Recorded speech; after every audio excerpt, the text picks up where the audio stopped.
Assalamualaikum warahmatullahi wabarakatuh.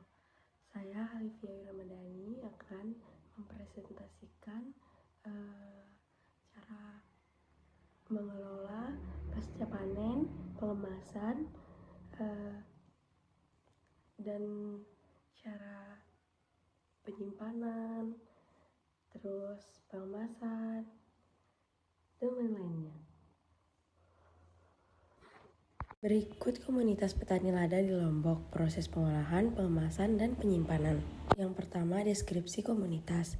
Di Lombok, khususnya wilayah Lombok Utara dan Lombok Timur, terdapat komunitas petani lada yang tergabung dalam kelompok atau gabungan kelompok tani. Mereka membudidayakan tanaman lada secara tradisional maupun semi-insentif dengan tujuan menjaga kelestarian rempah lokal serta meningkatkan pendapatan meskipun belum seluruhnya menggunakan teknologi modern.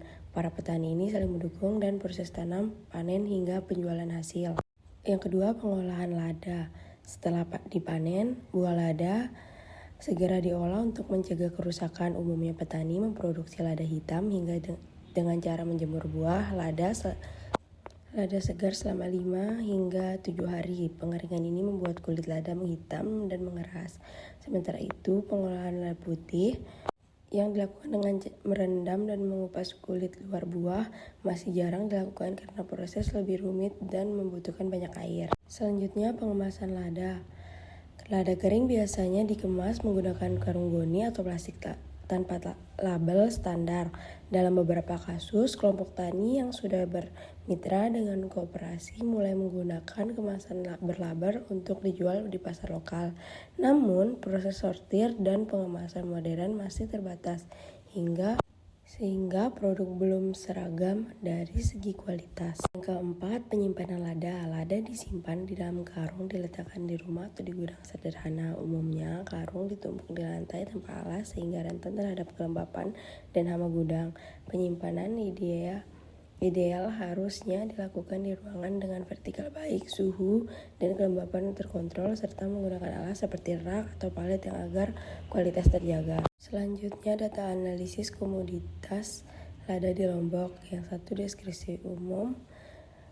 Lada Piperningrum, Lombok Utara, Kecamatan Bayan, Kayangan, Lombok Timur, Kecamatan Sambelia, dan Sembalun. Jenis lada hitam dominan, sebagian kecil, sebagian lada putih, luas lahan 350.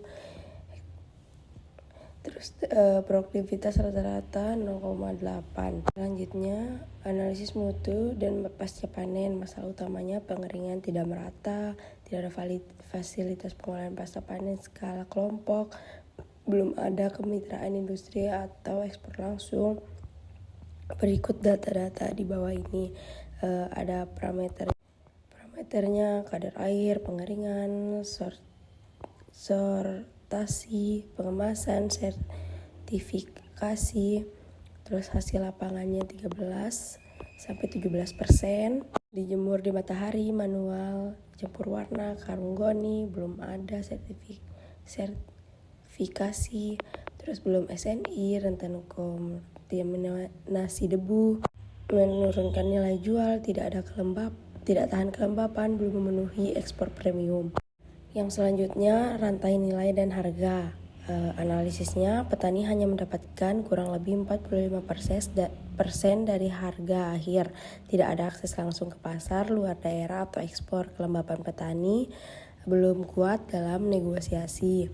Pelakunya petani, harganya 40-45, keterangannya harga fluktuatif. Terus pengumpulan lokalnya 50-55 ribu, dijual ke pengepul besar di Mataram.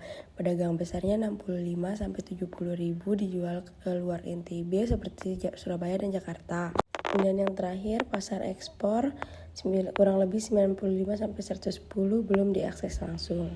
Yang keempat, peluang dan tantangan. Peluangnya yaitu lahan potensial di daerah lereng dan daratan tinggi. Permintaan lada hitam terus meningkat. Program pemerintah NTB untuk revitalisasi revitalisasi rempah. Terus tantangannya ada infrastruktur irigasi belum memadai, mutu dan potensial produk belum standar, belum ada unit pengelolaan dan packaging. Selanjutnya, SWOT analisis ada di Lombok. Strategisnya iklim cocok, tanah subur, varietas lokal adaptif, bisa ditanam tumpang sari dengan kopi atau kakao. Terus opportunities, peluang, pasar domestik dan ekspor terbuka, dukungan produk rempah dan nasional. Terus kelemahannya itu kualitas tidak seragam, pengetahuan pasca panen rendah, terus tidak ada akses ke pasar ekspor langsung, ancaman harga global fluktuatif, saingan dari Vietnam, India, dan Lampung. Nah, yang terakhir ada rekomendasi pengembangan pelatihan teknik pasca panen, yaitu pengeringan, sortasi, sanitasi, pengolahan. Dan yang kedua, pendirian rumah, pengeringan, dan unit pengolahan kelompok. Yang ketiga, penguatan kelompok petani atau Gapokta atau koperasi untuk akses para pasar kolektif. Yang selanjutnya, kemitraan dengan eksportir melalui program CSR atau inkubator agribisnis. Yang selanjutnya, yang terakhir, sertifikasi produk, pengembangan lada organik, dan pelabelan geografis, yaitu indikasi asal Lombok. Itu saja yang saya sampaikan, kurang lebihnya saya mohon maaf. Bye-bye.